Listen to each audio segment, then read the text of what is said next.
మన పాలిసెట్కి సంబంధించిన ఫిజిక్స్ క్లాస్లో మనం human I and colourful world అనే చాప్టర్లో ఉన్నామండి. అందులో ఐ గురించి మనం నేర్చుకున్నాం. దానిలో ఉన్నటువంటి పార్ట్స్ ఏవైతే ఉన్నాయో వాటన్నిటి గురించి కూడా చూసామండి. తర్వాత అందులో ఉన్నటువంటి లోపాల గురించి, కంటిలో వచ్చేటువంటి లోపాలు, దృష్టి దోషాలు ఎలా వస్తాయి, వాటి యొక్క మరి వాటిని ఎలాగా మెడికల్గా ఏ రీతిగా వాటిని రెక్టిఫై చేస్తారు అనే విషయాలు మనం ఈ క్లాసులో ఇప్పుడు చూడబోతున్నాం. అయితే ఈ దృష్టి దోషాలకి సంబంధించి అవేంటో మీకు చెప్తా ఉన్నానండి. First one myopia. దీన్ని హ్రస్వ దృష్టి అంటారు.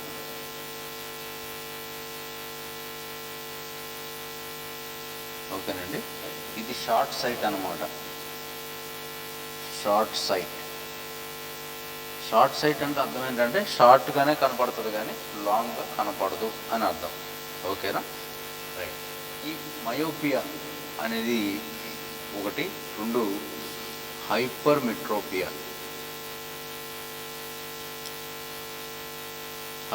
మెట్రోపియా. దీన్ని ఏమంటారంటే దీర్ఘ దృష్టి అంటారు.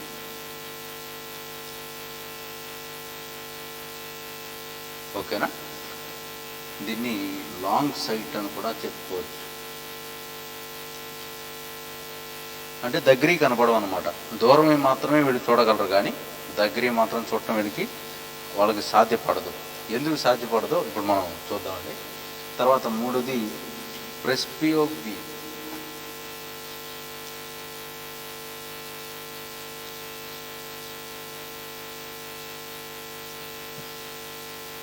ఇది చత్వారం అంటారండి తెలుగులో. దీన్ని తెలుగులో చత్వారం అంటారు. ఆ దృష్టి దోషం ఎందువల్ల వస్తుంది అంటే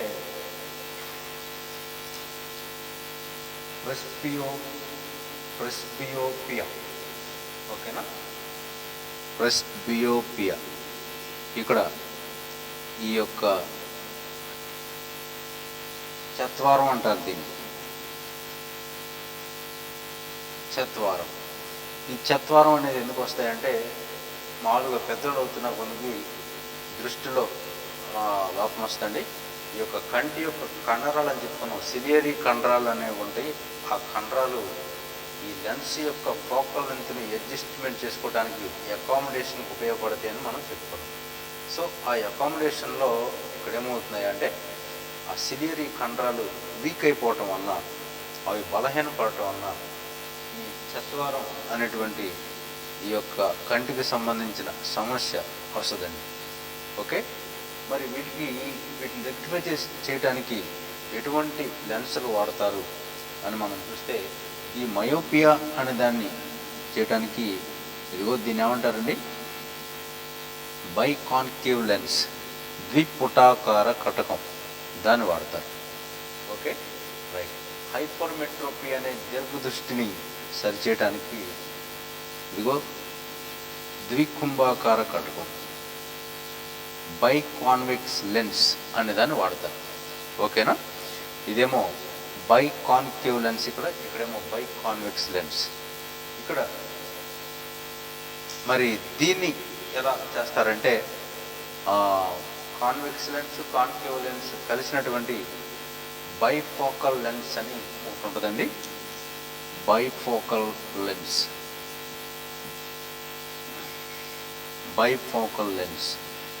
దీన్ని వాడతారు అన్నమాట.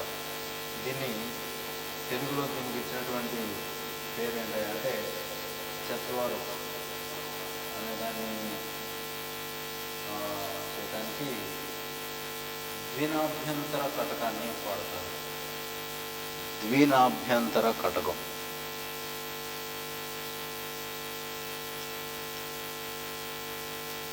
ఓకేనండి, ఈ ద్వినాభ్యంతర కటకం అనేదాన్ని వాడి ఈ చత్వారం అనేదాన్ని నిరోధిస్తారనమాట. అంటే అక్కడ కండరాలు చేసే పనిని ఇదిగో ఈ ఫోకల్ లెన్స్లు ఉపయోగించి, ఈ టైప్ ఆఫ్ లెన్స్ ఉపయోగించి అక్కడ ఆ పని జరిగేలాగా చేస్తారనమాట. ఓకేనా, రైట్. సో ఈ లోపాలు ఎలాగ సరి చేస్తారు, వాటికి ఉన్న రే డయాగ్రామ్స్ ఎలా ఉంటాయి అనే విషయాలు ఇప్పుడు మనం చూద్దాం. ఓకే, ఫస్ట్ వన్ మయోపియా అని చెప్పుకున్నాం. ఈ మయోపియా అనే దాని దగ్గర ఏం జరుగుతుంది అనేది మనం చూస్తే, ఏం జరుగుతుందని మనం చూస్తే, ఇదిగోండి కన్ను ఇక్కడ ఉందనుకోండి, కన్ను ఇక్కడ ఉందనుకుంటే, ఇదిగోండి కన్ను షేప్ ఇదే కదా, ఇదిగోండి ఇక్కడ లెన్స్ ఉంటుంది, ఇది లెన్స్. ఈ లెన్స్కి ఎక్కడ పడాలి మరి ఇమేజ్ అంటే, ఇదిగోండి ఇక్కడ ఇమేజ్ ఇక్కడ రెటీనా మీద పడాలి. ఇక్కడ పడాలి అంటే ఇదే ప్రిన్సిపల్ యాక్సిస్ అని మనం తీసుకున్నట్లయితే, ఇదిగో ఇలా ఎక్కడి నుంచో వస్తున్నటువంటి లైట్ అనేది అక్కడ పడాలండి. Okay, right. సో ఇక్కడ రావాల్సినటువంటి ఈ లైట్ రేసు ఇలా వచ్చినాయి, ఇలా ప్యారలల్ బీమ్స్గా వచ్చినటువంటి లైట్ రేస్ ఈ మయోపియా ఉన్న వాళ్ళకి ఏమవుతాయి అంటే, ఇవి ఇదిగో ముందే ఏర్పడిపోతాయి అన్నమాట. ఈ పాయింట్ ఎక్కడ మీట్ అవుతున్నాయి అంటే, మీట్ అవ్వాల్సినటువంటి రెటీనా కంటే ముందే ఇక్కడెక్కడో ఏర్పడిపోతుంది. సో ఇమేజ్ ఫార్మేషన్ రెటీనా కంటే ముందు ఏర్పడుతుంది. అర్థమైందండి, రెటీనా కంటే ముందు ఏర్పడుతుంది. ఇక్కడ ఈ మయోపియా అస్వదృష్టి అంటే దగ్గరికి మాత్రమే కనపడతాయి, దూరం అయ్యి కనపడవు అని అర్థం. దగ్గరికి కనపడుతున్నాయి అంటే, ఇదిగోండి ఇక్కడ మనకు తెలుసు ఎల్ అంటే కనీస స్పష్ట దృష్టి దూరం ఎల్ అని మనకు తెలుసు. ఓకేనా, రైట్. ఇదిగోండి దీనికి సంబంధించి ఇక్కడ ఎం అనేటువంటి ఫార్ పాయింట్, గరిష్ట బిందువు అంటారు దీన్ని, ఫార్ పాయింట్. ఇదేమో నియర్ పాయింట్ అంటారండి. ఫార్ పాయింట్, నియర్ పాయింట్, గరిష్ట బిందువు. ఇక్కడేమో కనిష్ట బిందువు, కనిష్ట దూరము, గరిష్ట దూరం అన్నమాట. ఓకేనా, ఈ యొక్క ఫార్ పాయింట్, నియర్ పాయింట్ అనే వాటిని మనం చూసినట్లయితే, ఈ ఫార్ పాయింట్లో ఉన్నటువంటి ఈ యొక్క విషయాలు ఎక్కడికొచ్చి ఏర్పడాలి అంటే, చూడండి వాళ్ళు ఎం అనే పాయింట్ దగ్గర నుంచి మాత్రమే చూడగలరు, ఎంతకంటే దూరం అయితే చూడలేరు అనుకోండి. ఎక్కడి నుంచి చూడగలరు, ఎం అనే పాయింట్, అదే వాళ్ళకి గరిష్ట బిందువు. కనిష్ట బిందువు సరే, దీంతో సమస్య లేదు వాళ్ళకి. ఎటువంటి వాళ్ళకి, ఈ మయోపియా అనే సమస్య ఉన్న వాళ్ళకి గరిష్ట బిందువు మాత్రం అది దగ్గరికి వచ్చేస్తుంది అన్నమాట. దూరానికి ఉండాల్సినటువంటి ఆ గరిష్ట బిందువు దగ్గరికి వచ్చేస్తుంది.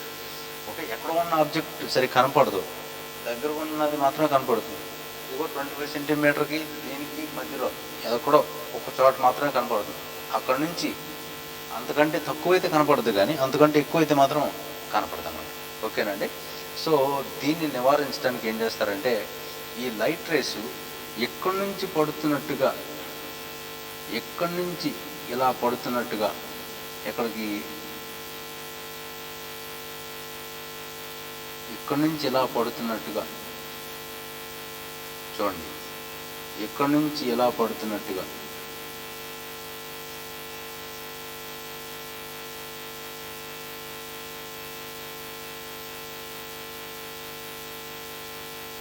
ఓకేనా, ఎక్కడి నుంచి ఇలా పడుతున్నట్టుగా రావాలి అంటే, మరి ఈ టైప్ ఆఫ్ ఇమేజ్ ఎక్కడ ఏర్పడుతుంది అనేది మనం చూస్తే, ఇక్కడ ఒక బై కాన్కేవ్ లెన్స్ అనే దాన్ని మనం పెట్టినట్లయితే, బై కాన్కేవ్ లెన్స్ని మనం పెట్టినట్లయితే దీని మీదకి ఎలాగా ఇమేజ్ ఫార్మేషన్ జరుగుతుందంటే, చూడండి దీనికి ఈ పక్కనే వస్తుంది ఇమేజ్, అవతల పక్క రాదండి, ఈ పక్కనే వస్తుంది ఇమేజ్. ఓకేనా, సో మనకి ఉండాల్సినటువంటి ఆ కనీస స్పష్ట దృష్టి దూరం ఎల్ అనేదేమో మనం లేకపోతే ఇక్కడ యు అనేది వాస్తవానికి ఇన్ఫైనైట్ డిస్టెన్స్ నుంచి వచ్చింది. వి అనేది మాత్రం ఎక్కడొచ్చిందండి? ఇది ఇదిగో ఈ మధ్యలో ఉన్న డిస్టెన్స్ని మనం డి అనుకున్నట్లయితే డి అనేది ఇక్కడ దీని యొక్క ఇమేజ్ డిస్టెన్స్ అవుతుంది అన్నమాట. So object distance, image distance ఈ రెండింటిని కలిపి మనం ఫోకల్ లెంత్ ఉన్నటువంటి ఫార్ములా 1/f = 1/v - 1/u అనే ఫార్ములాలో దీన్ని మనం సబ్స్టిట్యూట్ చేసినట్లయితే 1/-d, ఎందుకంటే ఈ పక్కన ఉంది కాబట్టి, -1/∞ = 1/f. ఇక్కడ 1/∞ అంటే 0 అయిపోతుంది మనకు తెలుసు. సో 1/f = 1/-d అంటే f ఏమవుతుందండి? -d అవుతుంది అన్నమాట. ఓకేనా? So focal length of this biconcave lens here we use is -d. ఓకేనా? ఆ d అంటే ఆ పార్క్ పాయింట్ ఎక్కడి నుంచి అయితే ఇక్కడ కంటికి దీనికి పార్క్ పాయింట్ వాళ్ళకి ఎంతైతే ఉందో అక్కడ నుంచి ఈ యొక్క ఆబ్జెక్ట్ ఉన్నట్లుగా మనం చూపిస్తాం అన్నమాట.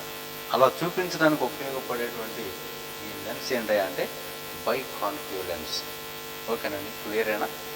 సో ఈ మయోపియా అనే దాన్ని నివారించడానికి మనం వాడేటువంటి ఆ లెన్స్ ఏంటంటే ఇది బైకాన్కేవ్ లెన్స్. దాని యొక్క ఫోకల్ లెంత్ ఎలా ఉంటుంది? నెగిటివ్గా ఉంటుంది. ఓకే, దాని పవర్ ఎలా ఉంటుంది? పవర్ కూడా నెగిటివ్గా ఉంటుంది. ఎందుకంటే పవర్ ఆఫ్ లెన్స్ = 1/f అనేస్తామండి. ఇక్కడ సపోజ్ ఈ ఫోకల్ లెంత్ కనుక 20 సెంటీమీటర్ అయింది అనుకోండి 20 సెంటీమీటర్ అయినట్లయితే ఈ 20 సెంటీమీటర్ ఉన్నది 1/-20 సెంటీమీటర్ వేస్తాము. ఇక్కడ 100 వేస్తామండి, 100/f వేస్తాం. ఇదైతే 1 మీటరు, ఇదైతే 100 సెంటీమీటర్, రైట్? ఇక్కడ -5d power of that lens = -5d. నెగిటివ్గా ఉంటుంది. దాని యొక్క పవర్, కటక సామర్థ్యం కూడా నెగిటివ్గా ఉంటుంది అనమాట. మైనస్ ఉంటుంది, ఉన్న విలువ కలిగి ఉంటుంది. ఓకేనా? రైట్. మరి ఇలాంటి కటకం వాడినప్పుడు ఇక్కడ ఏం జరుగుతుంది అంటే ఇక్కడ నుంచి వచ్చినటువంటి లైట్ రేస్ ఇప్పుడు ఇదిగో ఈసారి అక్కడ మీట్ అవ్వండి, ఎక్కడ మీట్ అవ్వాలో అక్కడే మీట్ అవుతుంది. ఎక్కడ మీట్ అవ్వాలి? రెటీనా మీద మీట్ అవ్వాలి. సో ఇవన్నీ కూడా రెటీనా దగ్గర ఇమేజ్ని ఫామ్ చేస్తాయి. ఓకేనా? వాస్తవానికి ఇక్కడ చేస్తాయి. మనం ఈ లెన్స్ని వాడటం వలన, బైకాన్కేవ్ లెన్స్ ద్విపుటాకార కటకాన్ని వాడటం వలన ఈ రేస్ ఇక్కడ నుంచి వచ్చినట్లుగా వాళ్ళ యొక్క పార్క్ పాయింట్ గరిష్ట బిందువు నుంచి వచ్చినట్లుగా ఉండి ఈ ఇమేజ్ ఎక్కడ ఫామ్ అవుతున్నాయి అంటే ఇదిగో రెటీనా మీద ఇలాగా ఇమేజ్ ఫార్మేషన్ జరుగుతుంది అన్నమాట. ఓకేనండి? సో మనకు ఒకవేళ ప్రాబ్లంలో అడగచ్చు, ఏమడగచ్చు? దీని యొక్క పవర్ ఇచ్చేయచ్చు. ఇలా -5d అనే లెన్స్ వాడారు, దాని యొక్క పవర్ ఎంత? సో ఆ కటకం పేరేంటి అంటే ద్విపుటాకార కటకం అని చెప్పాలి. మరి ఎటువంటి లోపాన్ని నివారించడానికి వాడతారు? మయోపియా అనేటువంటి లోపం, దృష్టిని నివారించడానికి వాడతారు అని మనం చెప్పాలి. ఓకేనండి? రైట్. నెక్స్ట్ దీర్ఘ దృష్టి చూద్దాం. 2 హైపర్మెట్రోపియా.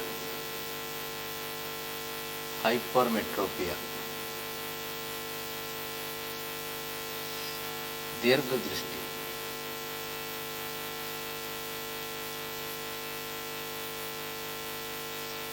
మరి దీన్ని ఎలాగా నివారిస్తారు అనే దాన్ని మనం చూస్తే ఇదిగోండి, దీనికి కూడా ఈ కన్ను యొక్క షేప్ వేద్దాం.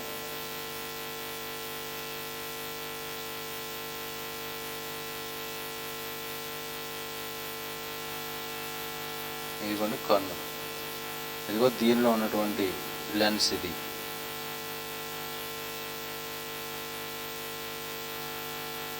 ఓకేనా? ఇదిగో ఇమేజ్ ఇక్కడ ఫామ్ అవ్వాలి. సో అక్కడ నుంచి మనం ఒక స్ట్రైట్ లైన్ గీసినట్టయితే ఇదే మనకి ప్రిన్సిపల్ యాక్సిస్ అనుకోవాలి. ఈ ప్రిన్సిపల్ యాక్సిస్ మీద మరి దూరదృష్టి ఉన్న వాళ్ళకి ఏం జరుగుతుంది అంటే ఇక్కడ ఉండాల్సినటువంటి నియర్ పాయింట్ ఒకటి ఉంది కదా, ఎల్ అనేటువంటి ఈ నియర్ పాయింట్ ఏమవుతుంది అంటే అది దాని యొక్క స్థానాన్ని మార్చుకుంటుంది అన్నమాట. ఇదిగో ఇది ఎం అనేదేమో గరిష్ట బిందువు, far point, near point. Okay right. ఇక్కడ వచ్చేటువంటి ఈ రేస్ ఏమవుతాయి అంటే ఇక్కడ నుంచి బయటికి వెళ్ళిపోయినట్టుగా పడతాయండి. పడాల్సిన రెటీనా మీద పడకుండా రెటీనా కంటే దాటి అవతలకి వెళ్ళినట్టుగా మనం చూస్తాం. ఓకే, మరి ఆ డయాగ్రామ్ మనం చూసినట్లయితే ఆ డయాగ్రామ్లో మనం ఎక్కడి నుంచి వచ్చినట్టుగా మనం చూడాలి. ఇది హెచ్ అంటారండి, ఈ కేసులో మనం హెచ్ అంటాం ఇక్కడ. సో ఇక్కడ నుంచి వచ్చేటువంటి లైట్ రేస్, సపోజ్ ఇక్కడ ఆబ్జెక్ట్ ఉన్నట్లయితే ఈ యొక్క రేస్ ఎక్కడ మీట్ అవుతాయి అంటే ఈ లైన్ మీద ఇలాగా బయటికి వెళ్ళి మీట్ అవుతాయండి. బయట ఎక్కడో మీట్ అవుతుంది అంటే పడాల్సినదేమో రెటీనా మీద, కానీ ఇది ఎక్కడ ఏర్పడుతున్నాయి అంటే రెటీనా దాటి అవతల ఎక్కడో ఏర్పడుతుంది. ఓకే, మీకు విజిబిలిటీ ఉందో లేదో నాకు తెలీదు, చూడండి. ఇక్కడ ఏర్పడాల్సిన చోట కాకుండా దాటిపోయి ఏర్పడుతుంది అన్నమాట. ఓకేనా, మరి ఇప్పుడు దీన్ని ఎలాగా సర్చ్ చేయాలి అంటే ఇదిగో మరి ఇవన్నీ కూడా ఎక్కడి నుంచి వచ్చినట్టుగా చేయాలంటే ఈ ఫార్ పాయింట్ ఉంది కదా, ఈ ఫార్ పాయింట్ అనే దానికి తగినట్లుగా మనం అడ్జస్ట్మెంట్ చేయాల్సి ఉంటుంది అన్నమాట. సార్ దానికి సంబంధించిన డయాగ్రామ్ గీస్తానండి.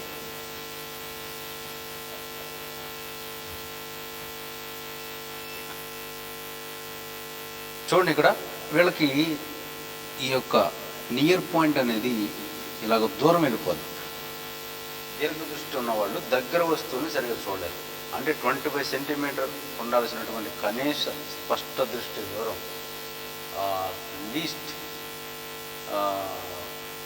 డిస్టింక్ట్ విజన్కి కావాల్సినటువంటి ఆ వాల్యూ, ఆ డిస్టెన్స్ ఏదైతే ఉందో 25 సెంటీమీటర్స్, 25 సెంటీమీటర్స్ దూరంలో వాళ్ళు స్పష్టంగా చూడలేరు. ఓకేనా, ఇంకా దూరం ఉంటే మాత్రమే చూడగలరు.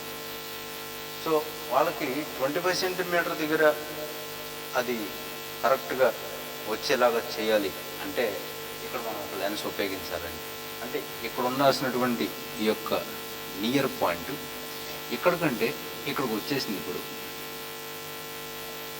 ఓకేనా, సో ఇక్కడికి వచ్చేసింది కాస్త ఇప్పుడు ఎక్కడ ఉన్నా కానీ వస్తువు ఎక్కడి నుంచి వచ్చినట్టుగా చెప్పాలి. అర్థమైందండి. సో దీనికి సంబంధించిన ఆ లెన్స్ ఉపయోగించేటప్పుడు ఎలాగ చేస్తామా అంటే ఇదిగో ఇలాగా కన్ను యొక్క డయాగ్రామ్ తీసుకున్నట్లయితే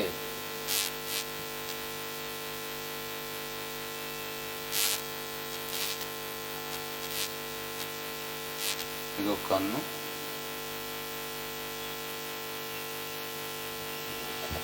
సారీ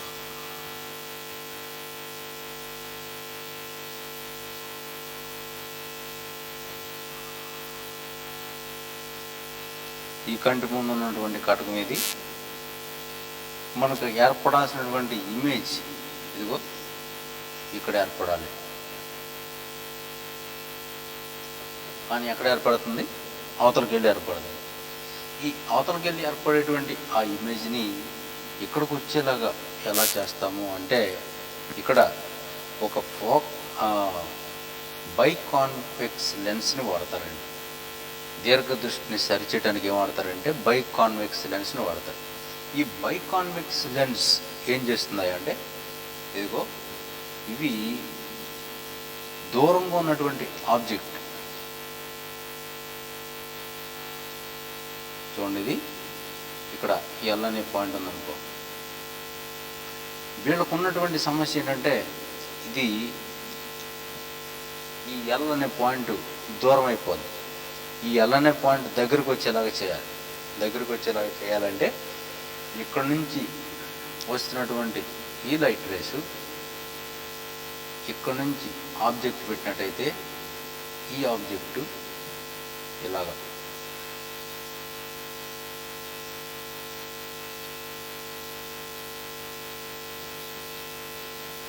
ఓకేనా, ఇలా ట్రావెల్ చేసి ఇక్కడ నుంచి ఇలాగా ట్రావెల్ చేయాలండి వాస్తవాన్ని. కానీ అవి చేయవు. ఏమవుతాయి, ఇవి కాస్త ఎక్కడికో బయటికి వెళ్ళిపోయినట్టు పడతాయి. ఇలా పడకుండా ఉండాలి అంటే ఇదిగో వీటి యొక్క ఇక్కడ ఒక లెన్స్ని వాడటం ద్వారా ఏమవుతుంది అంటే ఈ డిస్టెన్స్ ఇక్కడికి అడ్జస్ట్ చేస్తాం అన్నమాట. ఈ డిస్టెన్స్ని ఎక్కడి నుంచి కాకుండా ఇక్కడ దాకా వచ్చేలాగా అడ్జస్ట్ చేస్తాం. ఈ అడ్జస్ట్మెంట్లో ఏమవుతుంది అంటే ఈ రేస్ ఎక్కడి నుంచి వచ్చినట్టుగా అనిపిస్తాయి. ఎక్కడి నుంచి వచ్చినట్టుగా వాళ్ళకి అనిపించటం వలన వాళ్ళ యొక్క దృష్టి లోపం సరిచేస్తారండి. ఓకేనా,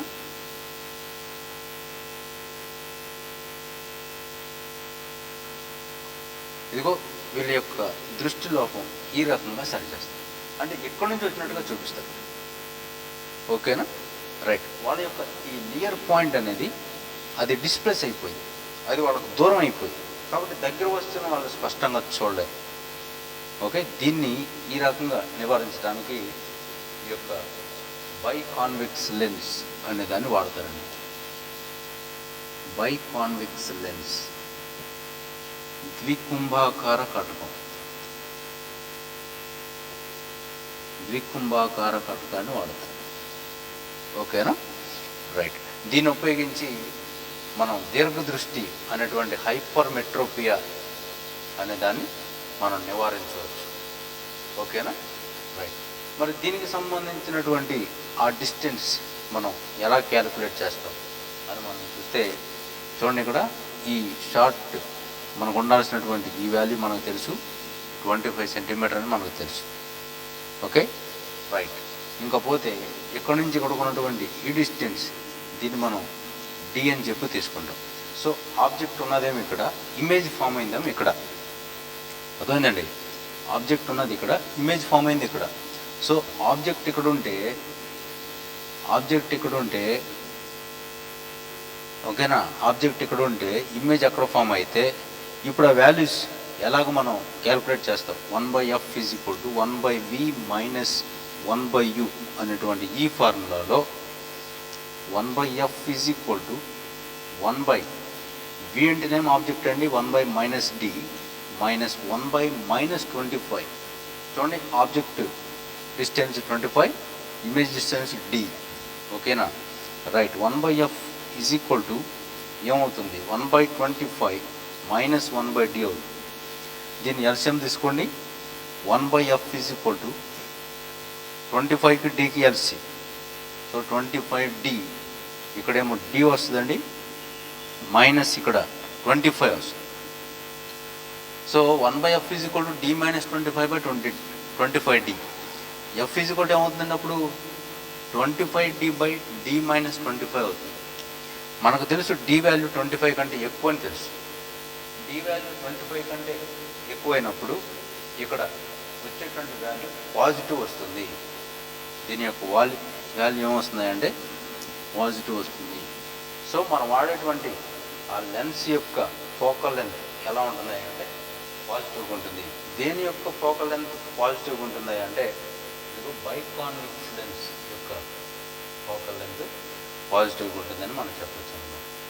ఓకేనా, సో మనకి దీని యొక్క పవర్ కూడా ఏమవుతుంది, ఇప్పుడు పవర్ ఫార్ములా 1/f వేస్తాం కాబట్టి f వాల్యూ పాజిటివ్ అయినప్పుడు పవర్ వాల్యూ కూడా పాజిటివ్ అవుతుంది ఖచ్చితంగా.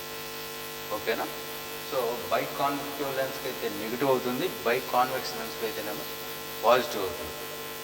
సో ఈ రకంగా మనం ఈ దీర్ఘదృష్టి అనేటువంటి ఈ లోపాన్ని నివారించడం జరుగుతుంది.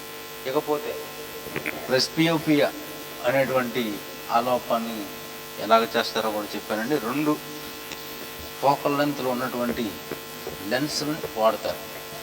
బైఫోకల్ లెన్స్ అనేదాన్ని అక్కడ వాడతారు. సో ఆ బైఫోకల్ లెన్స్కి 2 ఫోకల్ లెంత్లు ఉంటాయి అన్నమాట. ఓకేనా? సో ఈ యొక్క కంటికి సంబంధించిన అన్ని విషయాలు మనం చర్చించాము. ఇంకొక పాయింట్ మీకు మర్చిపోయానని చెప్పడం, దృష్టి కోణం అనేది ఒకటి.